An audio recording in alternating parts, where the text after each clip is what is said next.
It's termite season. Hi, it's me. And bugs fear the blue trucks from Essential Pest Control. Go blue at Essential Pest Control. We'll eliminate those bugs, bees, and termites. And stop paying too much to that national provider. Buy local for great service and affordable rates. Call Essential Pest Control because termites fear the blue. Run for your life. Call for the blue trucks from Essential Pest Control. 886-3029. That's 886-3029. Or check online at essentialpest.com. This is Ed Wilkinson with Wilkinson Wealth Management, where we manage money for gun owners. What does it mean to retire comfortably and remain comfortably retired? It means designing a plan that allows you to do the things you want to do, outpace inflation, and never run out of money in your lifetime. If you want to retire comfortably and remain comfortably retired, call me, Ed Wilkinson, at 777-1911. That's 777-1911 or WilkinsonWealthMGMT.com. I'm proud to welcome my good friends at Tucson Iron and Metal Retail to Inside Track as an advertiser. Jamie Kipper and her staff are conservation experts. They sell round and square steel tubing, metal plate and roofing materials, as well as new and used steel, aluminum, and stainless steel to ranchers, artists, interior designers, roofers, as well as you do-it-yourselfers out there. Tucson Iron and Metal Retail is open Monday through Fridays, 8 a.m. to 4:30 p.m., and Saturdays, 8 a.m. to noon. Tucson Iron and Steel Retail, 701 East 36th Street. Call 520-209-1576. That's 520-209-1576, or go to TucsonIronRetail.com. Come by and be sure to ask for Jamie. Tucson Iron and Steel Retail, this is what conservation and repurposing is all about. Does your ordinary radio feel a little limited? If you're looking for a new way to listen, it's time for a fresh start. Introducing the Live the Dream Media app, your premier destination and a new level up for digital radio. Over the last 2 years, we've found new ways to ensure your digital radio experience is the best it can possibly be. From live podcasts that spark new perspectives to a 24/7 soundtrack of live music, and even our built-in merch store. We've built a platform that is convenient, high quality, and simple to navigate. But we're only just getting started. Catch all of our shows weekly and join the Live the Dream Media family today and help us change the airwaves forever. Download it for free on the App Store or Play Store today. Live the dream. The dream starts now.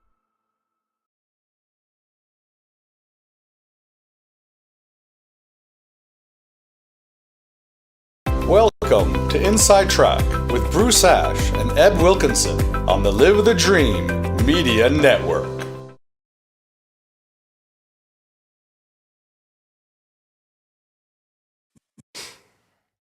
Hello, everyone, and a very pleasant good morning to you wherever you may be.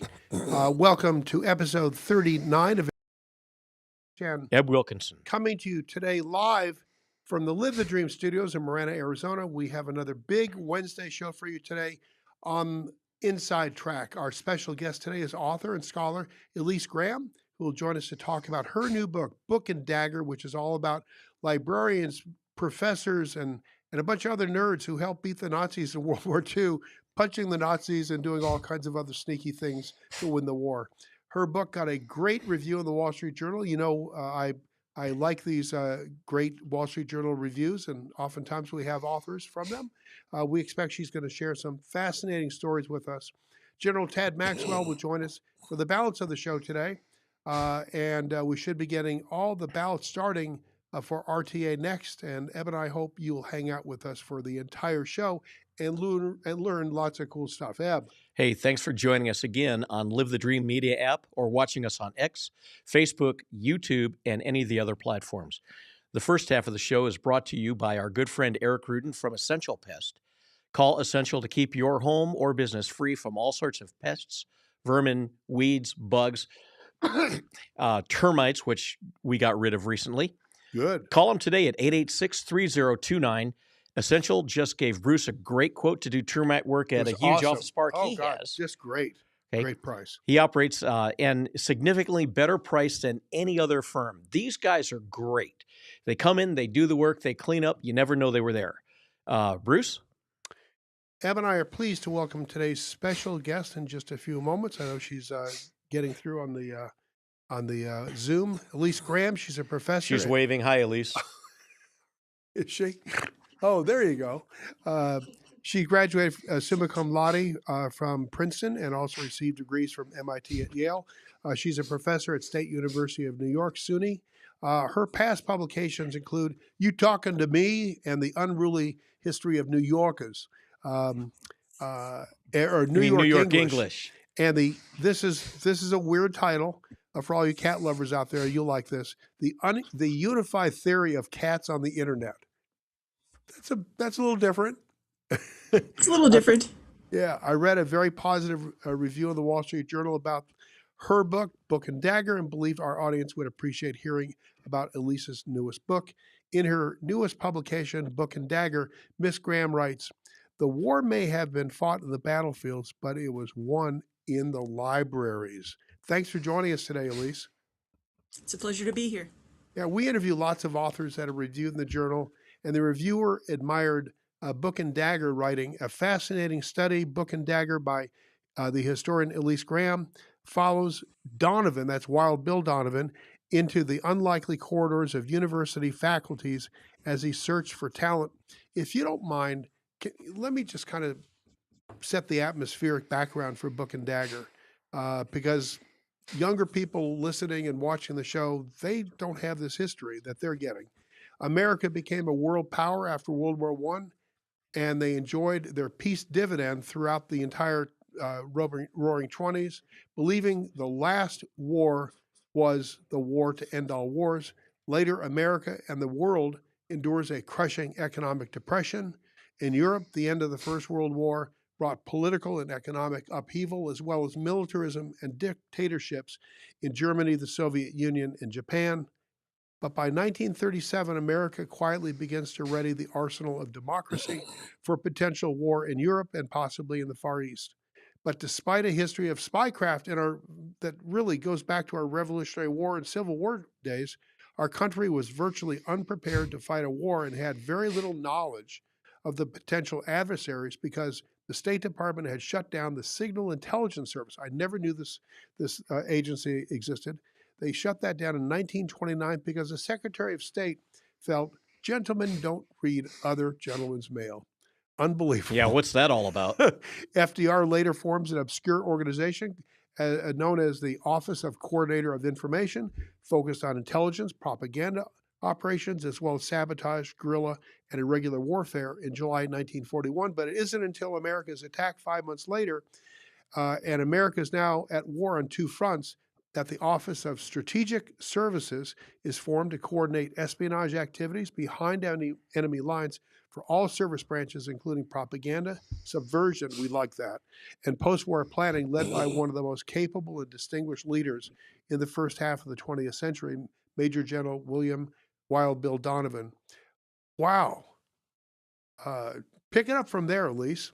How did the OSS utilize what anybody would consider to be ordinary-looking bookworms, archivists, professors, and librarians to break down the Axis powers and help win the war? That's an amazing story. Well, as you said, at the beginning of World War II, America had no standing spy agency. They were caught pretty much by surprise by Pearl Harbor.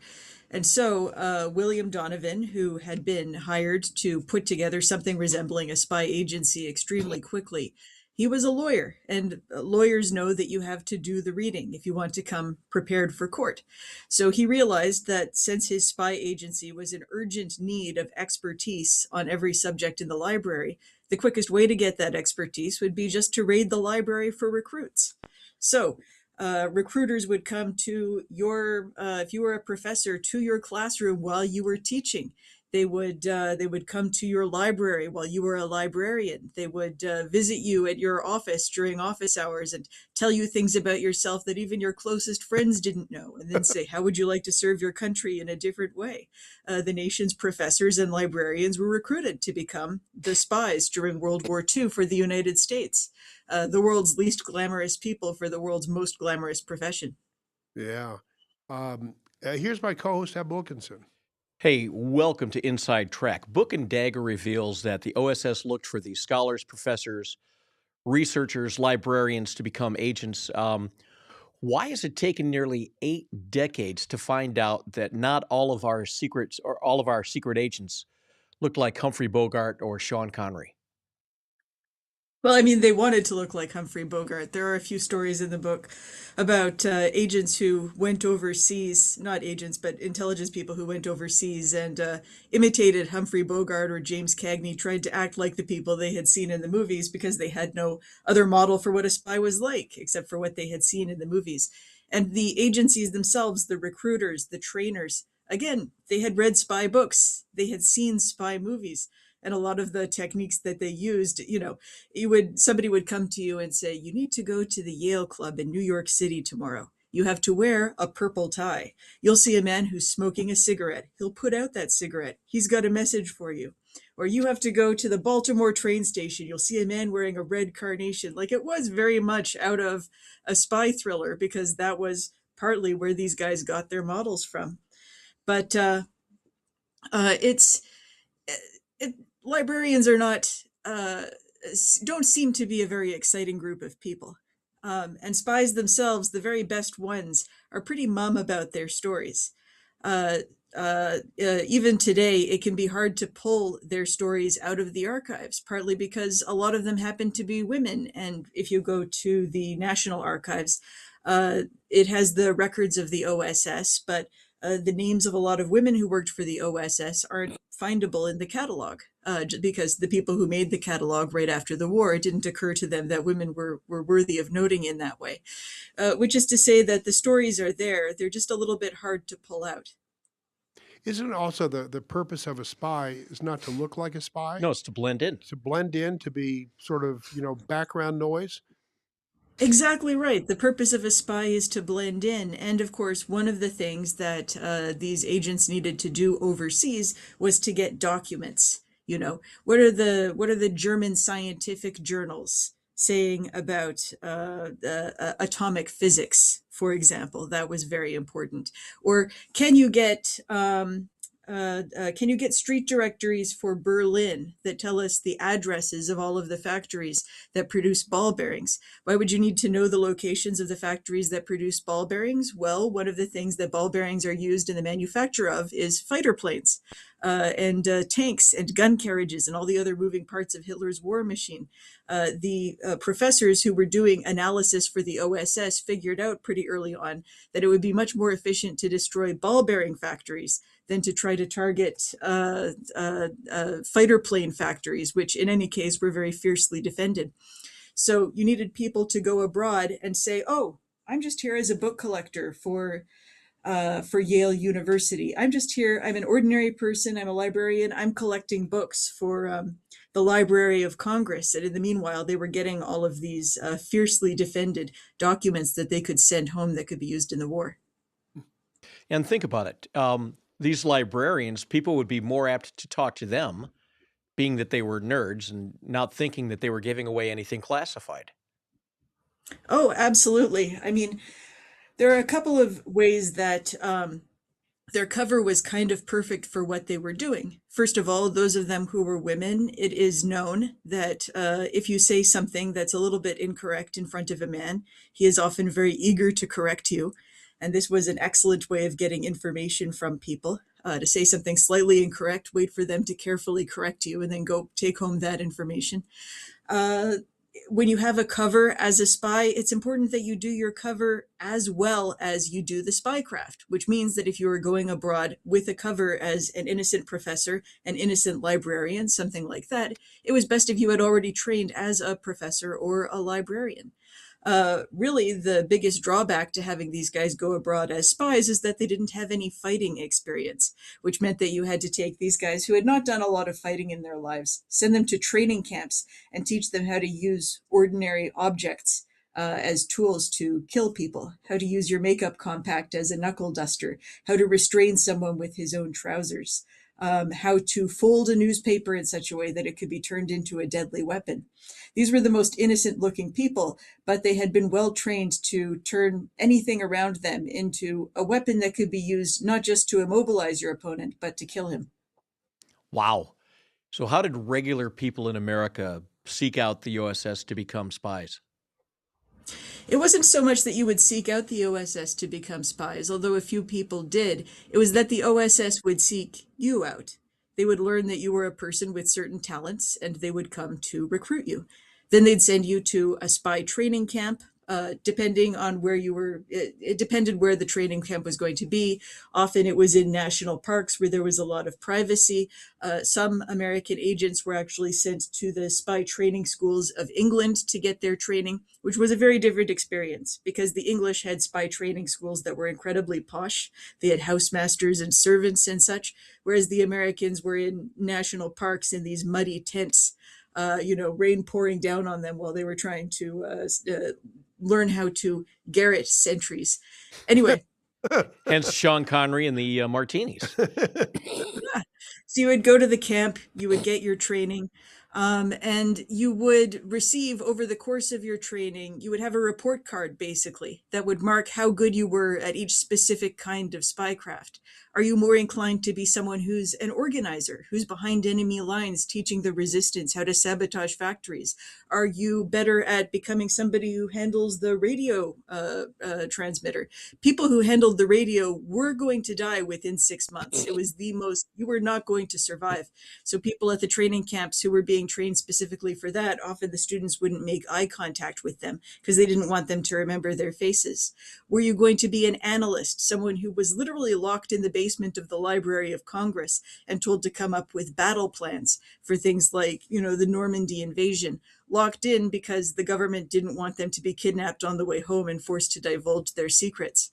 Were you going to be a whisperer, someone who professionally spread rumors, right?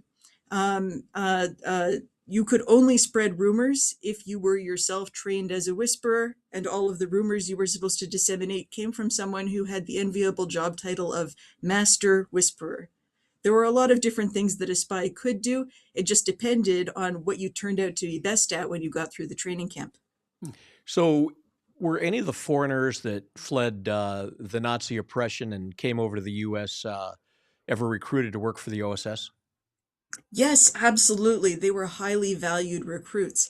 There was a place called Camp Ritchie, which is where a great many foreign refugees, a lot of them Jewish, they landed on American soil, then immediately reached out to the United States and said, I'm going right back home, but this time with an army behind me. They were experts in the languages of Europe, which was extremely valuable. They could travel with the troops and then interrogate people at the front lines, find out tactical information. What do you do in the next hour? Do you turn left or right in this road? Are there people up ahead who are going to shoot you? In the meanwhile, the professors were doing strategic intelligence. What do you do over the next week, over the next month? How can we come up with, the Normandy invasion was partly covered by this wonderful strategic intelligence operation that sought, by sending Hollywood types over to pretend to be soldiers, to march around, give salutes to one another, have fake tanks that they were rolling around, to give Hitler the impression that they were planning to invade Norway, not France. So he diverted a lot of his arsenal to Norway to protect that place, leaving France much more open for the D-Day invasion when it came. Do we know how many of the OSS officers operating overseas and served behind enemy lines were killed during World War II? I believe that one of the estimates at the time was that a third of the people who went overseas as a spy would be killed, and that the actual number was closer to 25%. It partly depended what job you had. As I said, a radio operator was going to die. somebody who was working as an organizer, working directly with the resistance, a high chance of death, somebody who was more like an archive hunter, going from one library to another, or working with the underground, trying to get documents that would be used in strategic planning. They were in terrible danger at every moment, of course, but nobody was expecting spies to be walking around the libraries. These were not people who you would expect to be spies. And so they had a much higher chance of coming out of it alive, simply because nobody thought to interrogate that person in tweed who was nosing around the bookshelves. So, Book and Dagger chronicles the OSS work of English professor Joseph Curtis, medievalist Adelaide Kibri, and anthropologist Carlton Kuhn, and historian Sherman Kent. Whose story did you find most interesting, and why? I like Adele Kuyper a lot, just because she was the most productive document acquisitions agent of the war, and it wasn't close. She was the Usain Bolt of getting documents home to the Allies. Nobody could figure out how she did it. She was just so extraordinarily good at it. And she had a job like that before the war, which is how she got her training. She got her PhD in classics at the University of Chicago, and because women couldn't really go into the professoriate in those years, she had a job going from archive to archive across Europe, taking photographs of documents to send home to scholars in the United States who would rather hire her to get access to those rare texts than to take the time to go abroad and find them themselves. It's not always easy, especially if you're a woman at that time, to get access to those rare texts. Usually, if you were trying to get into a foreign library, you would have a piece of paper that your university had given you that was covered in ribbons and that sort of thing, and that would help to smooth the way.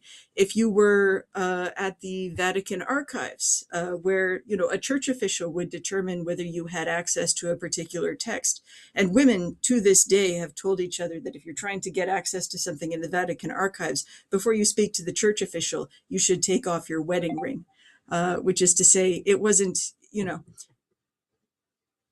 to get access to a text in the library often requires, even today, the work of a real bibliographic detective. She was good at this. She was the best at this. But to tell you the truth, my heart is really with Joseph Curtis, just because he had such an innocent life before he was pulled into spycraft. He did his undergrad at Yale, went through grad school there, became a professor, which is something that Yale does.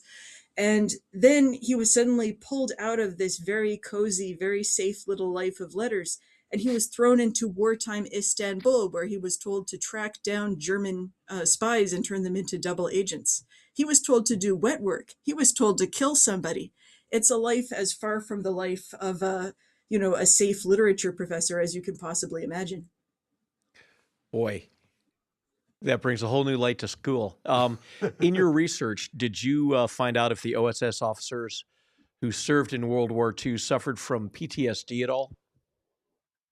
A lot of people did suffer from PTSD after the war, but it was also the case that a lot of the refugees who came back and wanted very badly to train to be spies and to fight in the war, sometimes their experiences in wartime Europe had been such that during their spy training, they broke down. They had, episodes of what would now be called post-traumatic stress, and they were functionally useless to send out into the field.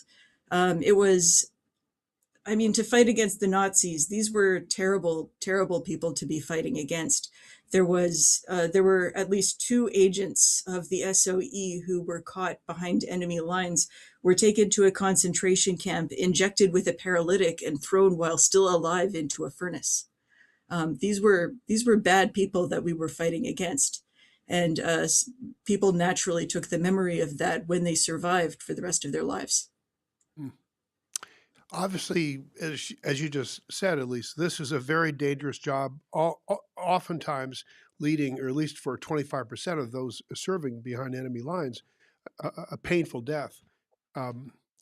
Talk about the training of these officers so as to be able to stand up to interrogations or beatings and so on, and how they survived or didn't in those situations. Well, first of all, in order to try as much as possible not to get to a point where your fingernails are being torn out, you were taught that for the most part you could have a cover or a weapon, but you couldn't have both. That is, a lot of movies, James Bond, Mission Impossible, they have wonderful little gadgets created by Q, that where a shoe turns into a radio transmitter or a lipstick turns into a gun. But the problem is, in real life during World War II, if you had a shoe that turned into a radio transmitter or a lipstick that turned into a gun, and the Gestapo found that on you, you really couldn't convince them that you were a civilian. So when you were taught to fight, as I said, you were taught to use all of the ordinary objects around you as weapons, but you couldn't carry a weapon yourself. You had to be very careful about the way that you dressed. You had to know exactly what pieces of, it was called pocket litter, were on you at all times, which train tickets you were carrying, what kind of tobacco grains were in your pockets, because they had to be grains of tobacco that were sold in the region. Your breath had to smell right. You had to be using the right kind of soap. Nothing could be out of place that would make you look anything like anything other than a civilian from the place that you were walking around in. So if Talk you're caught by the Gestapo, go ahead. about the breath thing. That comes Yeah. as a like from outer space kind of a The thing. right toothpaste, you couldn't be using American toothpaste and then be walking around wartime France. You had to, they had rationing. You would be drinking coffee that wasn't made of coffee; it was made of acorns. So you had to have that acorn breath rather than something with coffee beans. You had to be very, very careful about that sort of thing. So I've So watched interviews that you've done elsewhere with your book presentation, and you mentioned that Yale had the highest numbers of agents recruited to the OSS, and later by the CIA. Why is that? Yale certainly had a very large number of officers, of agents who were recruited to the OSS. And part of this is just connections. Donovan had connections at Yale. Yale professors had connections with each other. It was just sort of a network of people who knew each other. Well, similarly, people were recruited from Princeton, people were recruited from Harvard, but people were also recruited from public universities. It just happened to be that, everybody in the Yale English department basically was a spy. Everybody in the Yale history department basically was a spy, or else they were recruiting spies. And even after the war, Yale retained that connection with the CIA. For generations, a lot of recruits to the CIA started out as Yale literature students who got a hand on the shoulder, and then that question, how would you like to serve your country in a different way? And then off they went to adventures in Havana and so forth. Eventually, that relationship, I'm sure that it remains, especially in fields like anthropology and certain languages. And to this day, it's rumored that the CIA does recruiting at the annual American Library Association conference. But but That's those relationships aren't nearly as strong as they were at the end of the war. So, Elise, you have an outstanding academic background yourself. You graduated summa cum laude from Princeton and also received degrees from MIT and Yale, which have been rich recruiting grounds for the OSS and later the CIA. I heard you say in a recent interview that you enjoyed the idea of being sneaky and punching Nazis. So, this may be a totally inappropriate question to ask. Were you ever recruited to become a CIA agent? I can neither confirm nor deny. I think I knew that was the money it question, is, and you gave the money answer. That's great. but I think I would be best. I think most professors would be best suited to be an analyst. Although, I've seen on LinkedIn that the FBI occasionally advertises for college professors to train at at Quantico. Mhm. Yeah, and become FBI agents who are disguised as college professors. Those are muddy waters that I don't dare to step in. Eb? Yeah. So getting serious, besides visiting some of the training camps, how did you research for the book and Dagger?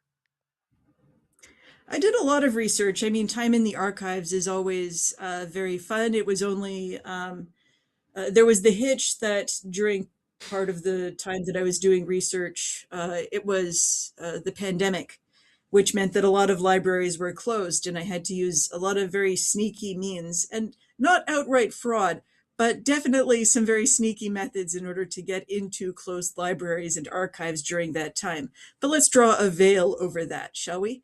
I visited Istanbul. Go ahead. No, sneaky, sneaky. Yes. Well, like I said, to this day, one of the benefits of doing the research was that I already knew that a lot of the time to get good material out of the archive, you have to be a real bibliographic detective. So I sort of understood the moves that Adele Kuyper would have been making, for example. And when I read her letters, I could see, it was clear that she was dancing a dance that is still familiar to a lot of researchers today. I went to Istanbul. I went to a salt mine in Austria where paintings had been hidden by Hitler so that they could be hung up in his bathroom when the war was over. I went to England and looked at one of the spy training camps over there. I tried my best to get a good understanding of what the world was like for them on the ground. And of course, I looked at a lot of books from the period that were useful in the period spycraft. For example, training manuals to teach people how to fight. I tried out a lot of the holds that they were taught. I asked the administrative assistant at my department to try out one of the come along holds on me, and she almost broke my thumb. It was fantastic. These are these are still very dangerous. The things we do for She just success. the things we do, yes, it was amazing. So now she's much more dangerous than she was before, and I'm frightened to offend her in any possible way, as we always are with our administrative assistants.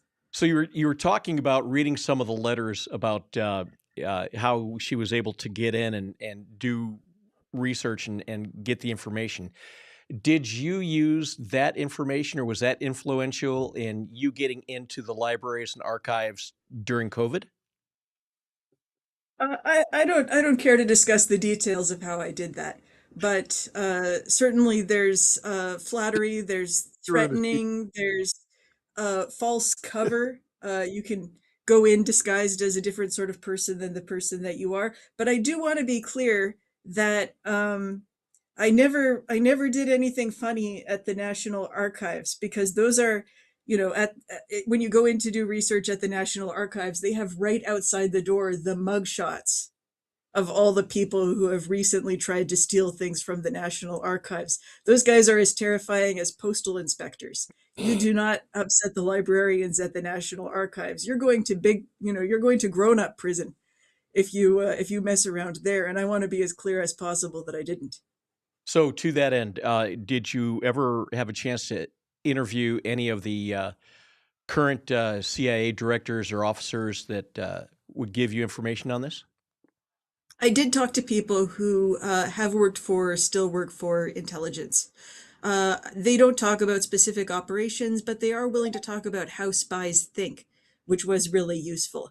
I mean, something that you want to take away from a book like this is an understanding of how spies think, how they make decisions, what it is like to be a spy that's maybe different from what we're led to believe by books and by movies.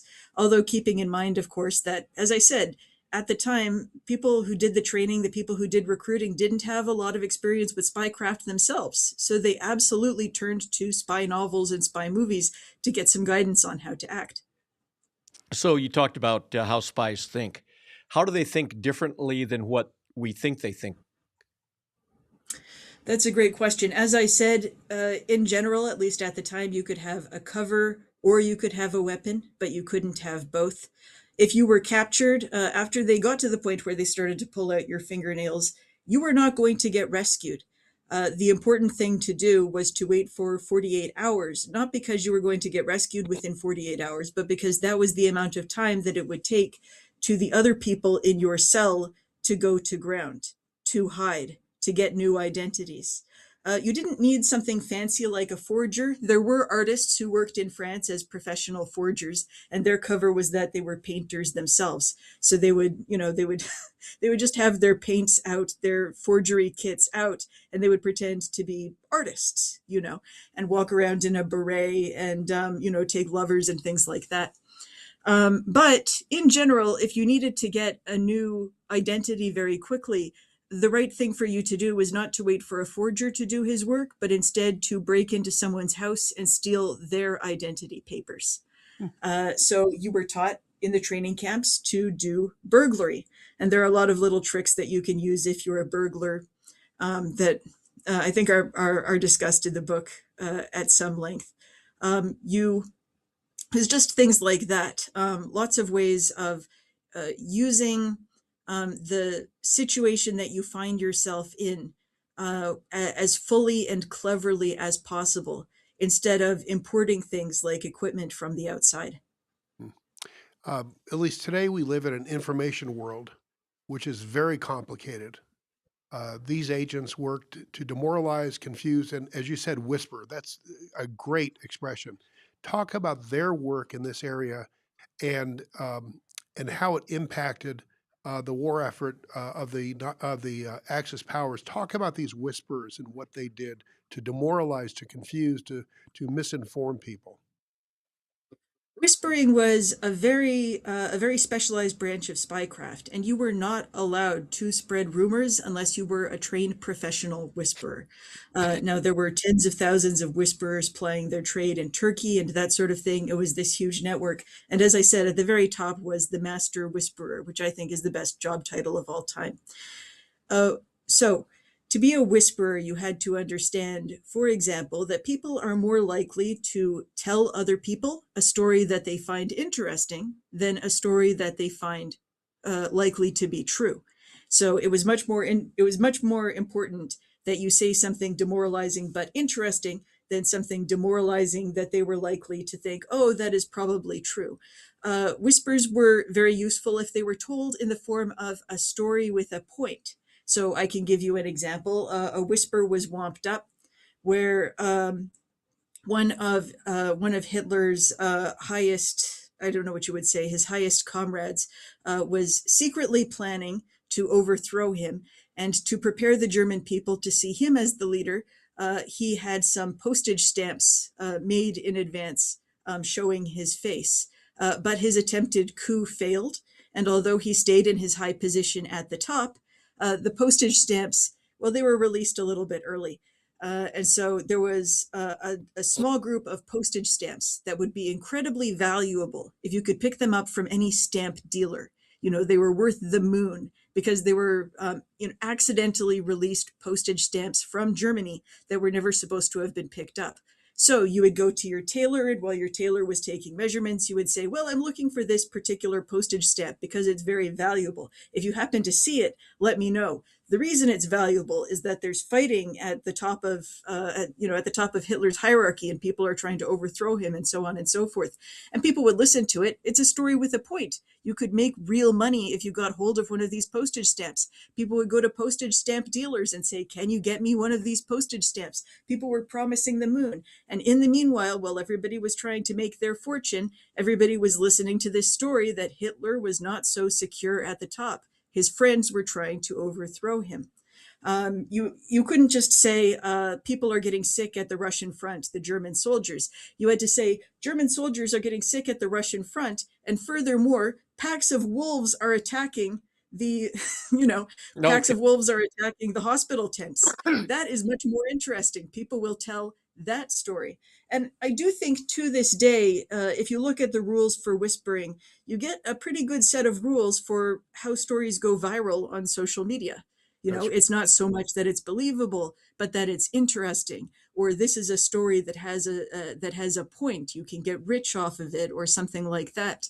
As you said, we live in a world of misinformation today.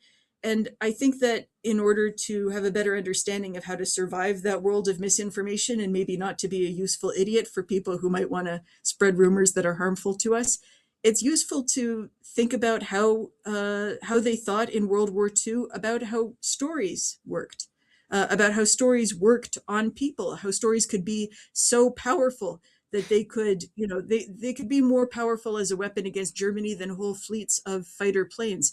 The poet Robert Browning said something like, if you don't master the metaphor will master you. And all that he meant by that is that if you don't understand the rules of storytelling, then you will tell those stories unreflectively, and you won't be in control of the story that you're in. Elyse Graham, congratulations on your book, Book and Dagger. The journal liked the book, and it's a great story that you've brought to life. Thank you so much for joining us today. We need to pay some bills. No channel flipping. After we hear from the folks that help us pay the bills, we return with Ted Maxwell to talk about RTA Next. Stay tuned. Thanks, Elyse. Thank you. You're listening to Inside Track with Bruce Ash on the Live the Dream Media Network. Now a word from our sponsor.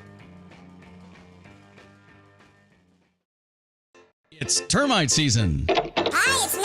And bugs fear the blue trucks from Essential Pest Control. Go blue at Essential Pest Control. We'll eliminate those bugs, bees, and termites. And stop paying too much to that national provider. Buy local for great service and affordable rates. Call Essential Pest Control because termites fear the blue. Run for your life. Call for the blue trucks from Essential Pest Control. 886-3029. That's 886-3029. Or check online at essentialpest.com.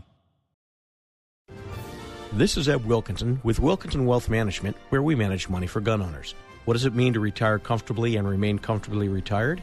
It means designing a plan that allows you to do the things you want to do, outpace inflation, and never run out of money in your lifetime. If you want to retire comfortably and remain comfortably retired, call me, Eb Wilkinson, at 777-1911. That's 777-1911 or WilkinsonWealthMGMT.com. I'm proud to welcome my good friends at Tucson Iron and Metal Retail to Inside Track as an advertiser. Jamie Kipper and her staff are conservation experts. They sell round and square steel tubing, metal plate and roofing materials, as well as new and used steel, aluminum, and stainless steel to ranchers, artists, interior designers, roofers, as well as you do-it-yourselfers out there. Tucson Iron and Metal Retail is open Monday through Fridays, 8 a.m. to 4:30 p.m., and Saturdays, 8 a.m. to noon. Tucson Iron and Steel Retail, 701 East 36th Street. Call 520-209-1576. That's 520-209-1576. Or go to TucsonIronRetail.com. Come by and be sure to ask for Jamie. Tucson Iron and Steel Retail. This is what conservation and repurposing is all about. Does your ordinary radio feel a little limited? If you're looking for a new way to listen, it's time for a fresh start. Introducing the Live the Dream Media app, your premier destination and a new level up for digital radio. Over the last 2 years, we've found new ways to ensure your digital radio experience is the best it can possibly be. From live podcasts that spark new perspectives to a 24/7 soundtrack of live music, and even our built-in merch store. We've built a platform that is convenient, high quality, and simple to navigate. But we're only just getting started. Catch all of our shows weekly and join the Live the Dream Media family today and help us change the airwaves forever. Download it for free on the App Store or Play Store today. Live the dream. The dream starts now. Welcome back to Inside Track with Bruce Ash on the Live the Dream Media Network. Now back to our show. Welcome back to Inside Track. This portion of the show brought to you by Eb's great company, Wilkinson Wealth Management, who also helps my family. Let him help yours also. He's an amazing guy. I didn't know until like 3 seconds ago, Eb is like into magic, and he does magic with your wealth as well. That's great. Let Eb guide you and your family to retire comfortably and to remain comfortably retired. Call him today at 777-1911. Inside Track also brought to you by Essential Pest Control, Tucson Iron and Metal Retail, and my company, Paul Ash Commercial, where we make great things happen every day. We're happy that Ted Maxwell could join us, even if not in person. I think he's rushing to get here to talk transportation. That's a great thing to be talking about. As you're rushing to get here. You're rushing to get here, yeah. Is Ted on the phone? I came all the way from the east side. Oh, so it's my apologies. No. I got not a deep problem. in the conversation. All of a sudden I went, oh, how am I going to get there? I'm going to take our good arterials that were built by RTA1. That's what I'm going to do. So mail-in ballots are being delivered as we talk. It's a big day. Talk about that. Oh, that's today. Today is the day. Today is the day the ballots go out. You should be getting them no later than this weekend. I just drove by a big billboard saying vote yes on 418 and 419 as well. But yeah, it's time. I mean, it's absolutely go time on the discussion. That's what I was doing out on the east side, talking to a group of business leaders. And it still amazes me, gentlemen. It just amazes me how many people are not aware of the specifics. Yeah. Well, And- to that end, I was talking with some people over the weekend, a group of conservative individuals that are really having problems with this, voting, yes on both of those. Their concern is, hey, it's increasing the tax, which it's not necessarily increasing the tax. The tax remains the same, but if we don't do anything, that tax goes away. To which they say that becomes an increase. And the other problem they have is they realize if they don't vote yes, then we lose all that and the city figures it out, and you know how that works. Well, it was real interesting because this was a group of East Side business owners, about 40 in the room. I'd say when I walked in, probably over half were no's. About maybe a couple stayed no's. And the reason is to your point. That's one of the first thing. There's so many misconceptions. Yes, it is a new tax, but what people don't understand is the day the new tax starts, the old tax stops. So yes, there's an opportunity to have a half-cent sales tax decrease come July 1st. However, I tell you that's probably going to be temporary because of the alternatives for, if not this, then what? And I have not yet heard a good solution to the then what. But their big concerns were twofold. One, the tax. There was a lot of them that still didn't understand that it is not going to be a tax increase. It's the same tax we've been paying for 20 years.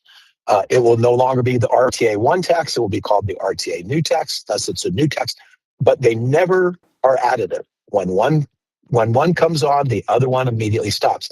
The other thing that their misconceptions were about, and we had a long conversation and they didn't realize, is everybody here is Regional Transportation Authority.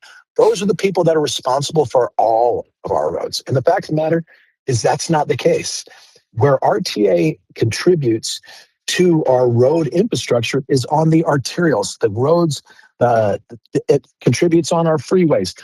It contributes on the roads that take us from one municipality to the next, or within, in the case of the city of Tucson, 426 square miles, takes you around town. It's a connector. It connects goods and services. It connects people. But everybody, the discussion I've had for the last 20 days, everybody says, well, what about this road? Why is it not being repaired yet? Because that's not what the responsibility of the Regional Transportation Authority is. It's a authority that is focused. And here Ted is now. It's about time you got here. Oh, yeah. Don't sit on my jacket. My apologies again for not being here on time, gentlemen. Not a problem. I never should let that happen. But I'll tell you, I proved that you can make it pretty quickly from Udall Park to this station. That's where I travel from as well. That's where my office is at. So the is right there. So the I was at Poco and Mom's. Okay. And so the roads, infrastructures that RTA is responsible for, those arterials, the speedways, the broadways in the north, the La Cañadas, the La Choyas, the Tangerines, they've seen improvements.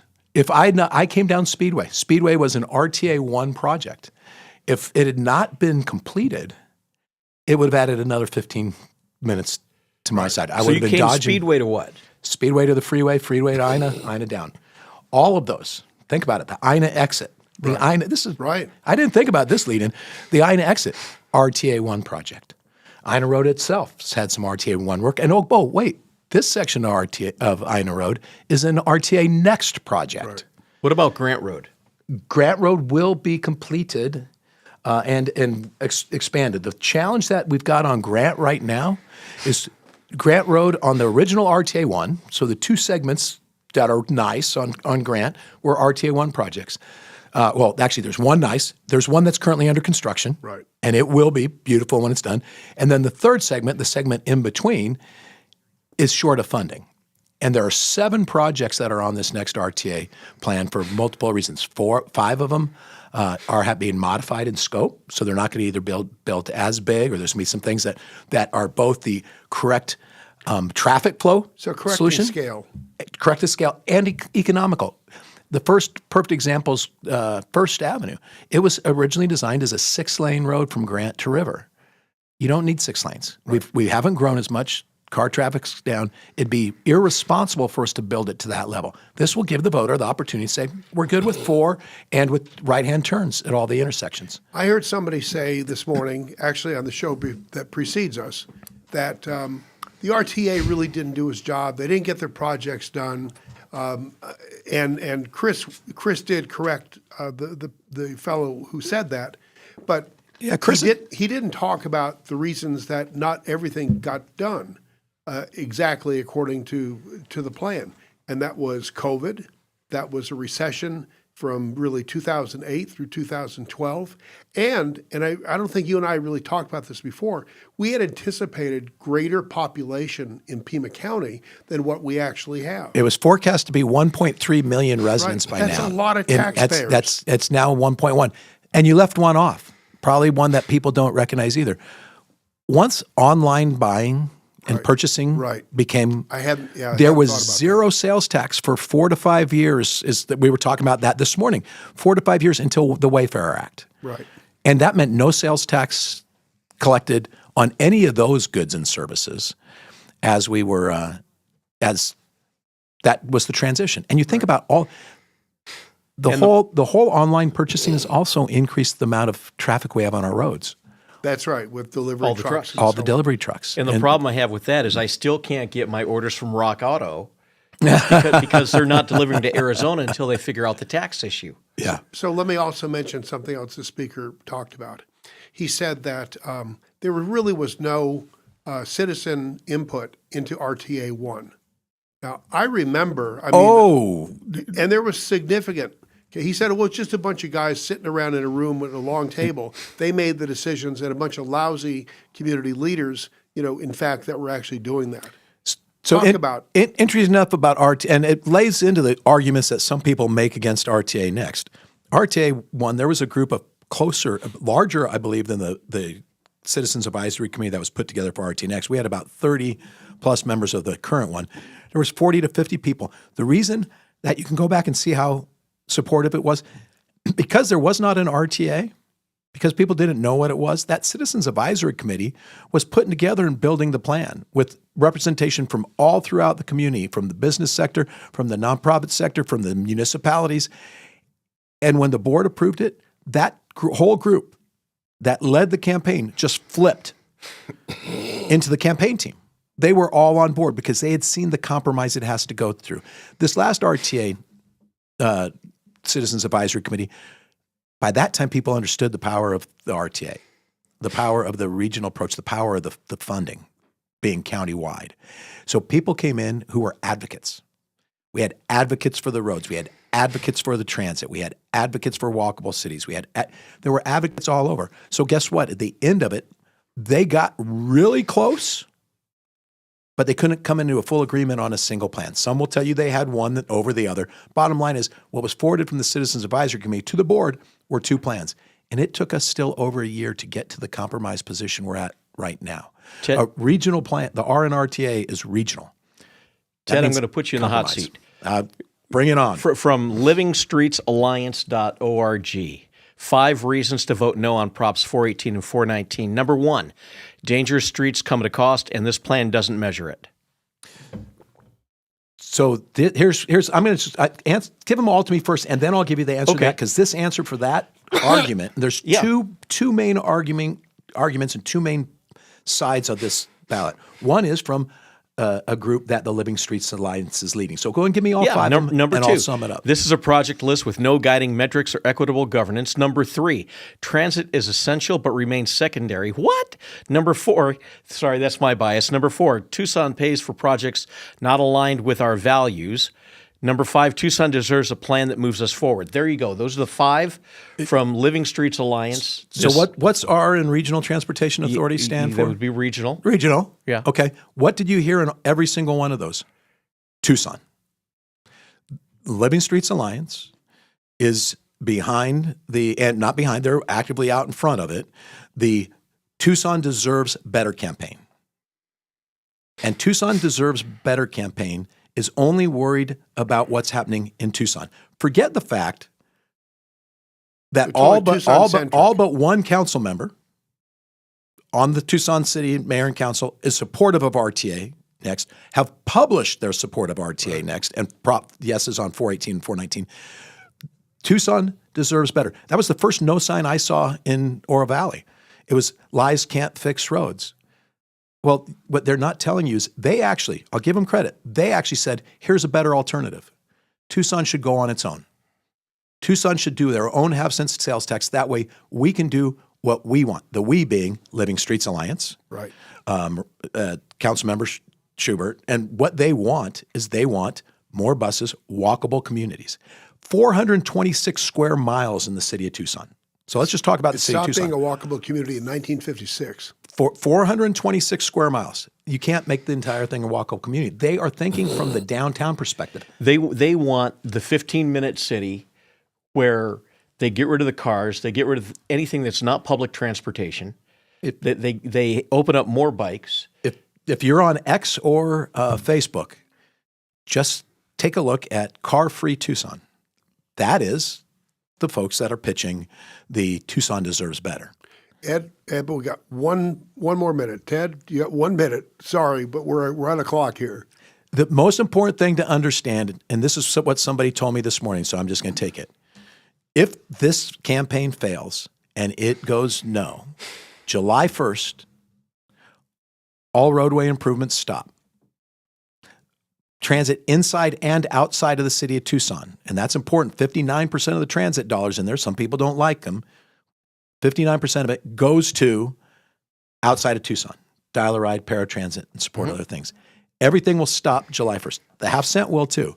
But eventually, every solution I've talked to, anybody who's opposed to this, involves raising revenue and raising taxes. So it's only temporary. It's not a permanent fix that half cent's going to go away. The only way we can do it as a county, as a region, is a compromised plan, which this is a compromised plan, a solid plan, support from all the municipalities, the county leadership, the tribes, ADOT. We're all behind. We're all supportive of this because there's something in it that's going to help everybody. When I showed a slide today that showed the streets of the city of Tucson that will be paved, that are on their priority list for that arterial rehabilitation, 12 more different sites. The person sitting next to me said as soon as he looked down, he saw Pantano on being repaved. He said, I'm in. We aren't going to give the money. The only way you can have a bank, the separation of the bank, the plan, and the projects is through RTA. Otherwise, the municipality, whether it's City of Tucson, Moran, any own all three. Vote or protect this plan, and it has oversight to include the state auditor general. Ted, we're out of time. We need to run. Thanks so much for joining us today. We hope you enjoyed meeting Book and Dagger author, maybe CIA officer, Elyse Graham. And nice question. SALC nice question, President Ted Maxwell for joining us today. Buy Elyse's book and vote yes on Props 418 and 419. It's the cleanest dirty shirt in the laundry, or, just go forward. Otherwise, we're screwed. Remember, tomorrow is Abraham Lincoln's 217th birthday, Arizona Statehood Day, and the 114th anniversary is celebrated on the 14th, and our nation's first president, George Washington's 294th birthday follows on the 22nd. There was a time each was celebrated by the school kids, but not anymore. I wonder why it's not important for kids to know about their history. Perhaps that's a topic for another show. That is a topic. Absolutely. All of our Inside Track podcasts are available on Live the Dream Media, X, Facebook, YouTube, Apple. Bruce? Before we close, remember to stroke our friend Christy Simone a check for his campaign for Oro Valley Town Council and sign his petition. D. Simone for Oro Valley. I did. Hope you will follow our lead and help Chris get elected. Thanks for joining us today on Inside Track. Eb and I hope you enjoyed today's show, and we'll tune in next week. Until then, this is Bruce Ash, Eb Wilkinson, and Ted Maxwell. We'll see you again in 167 hours. You're listening to Inside Track with Bruce Ash on the Live the Dream Media Network. Now a word from our sponsor. It's termite season. Hi, it's me. And bugs fear the blue trucks from Essential Pest Control. Go blue at Essential Pest Control. We'll eliminate those bugs, bees, and termites. And stop paying too much to that national provider. Buy local for great service and affordable rates. Call Essential Pest Control because termites fear the blue. Run for your life. Call for the blue trucks from Essential Pest Control. 886-3029. That's 886-3029. Or check online at essentialpest.com. This is Ed Wilkinson with Wilkinson Wealth Management, where we manage money for gun owners. What does it mean to retire comfortably and remain comfortably retired? It means designing a plan that allows you to do the things you want to do, outpace inflation, and never run out of money in your lifetime. If you want to retire comfortably and remain comfortably retired, call me, Ed Wilkinson, at 777-1911. That's 777-1911 or WilkinsonWealthMGMT.com. I'm proud to welcome my good friends at Tucson Iron and Metal Retail to Inside Track as an advertiser. Jamie Kipper and her staff are conservation experts. They sell round and square steel tubing, metal plate and roofing materials, as well as new and used steel, aluminum, and stainless steel to ranchers, artists, interior designers, roofers, as well as you do-it-yourselfers out there. Tucson Iron and Metal Retail is open Monday through Fridays, 8 a.m. to 4:30 p.m., and Saturdays, 8 a.m. to noon. Tucson Iron and Steel Retail, 701 East 36th Street. Call 520-209-1576. That's 520-209-1576. Or go to TucsonIronRetail.com. Come by and be sure to ask for Jamie. Tucson Iron and Steel Retail. This is what conservation